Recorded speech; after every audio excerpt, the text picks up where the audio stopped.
গতকালকে এই বালতিগুলো আনলাম, কেমিক্যালের ড্রাম, এক একটা 430 টাকা, সব মিলে ভ্যানটা সবে 450 টাকা করে পড়ছে, 30 কেজি করে। গাছ লাগাবো।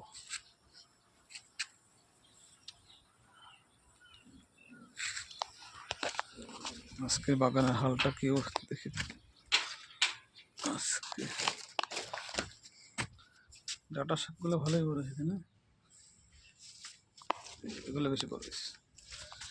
ইয়েস, ডাটা শাক যাতে ডাটা হইলে খাবো না, সাথে না। এখানে ভালোই ঘন হয়ে গেছে, সরাতে হবে।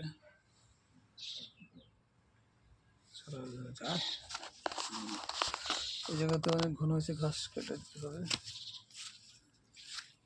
যেতে হবে।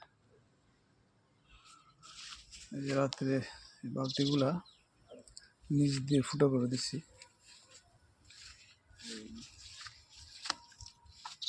এখানে বসে বসে কাজ করছি। গাছগুলাকে এখন আস্তে আস্তে একটা করে মরিচ গাছটা জিতে গেছে, মাশাআল্লাহ।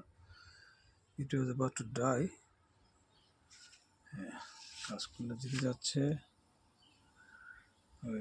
এটা কথা বলছি, এটা জিতে আছে। এখানে 7-8 বালতি মাটি বোঝা যায়, লোক দিয়ে আনতে হবে। লাউ গাছগুলা দেয়ালের মধ্যে ভাসিয়ে দিছি। নিচে কিছু এই শাকগুলো উইডস, কি বলে এটাকে, আগাছা হিসেবে তুলব না, এই গাছগুলো যত্ন নিতে হবে। কুহি না কি জানি গাছ, সত্যি করছে না।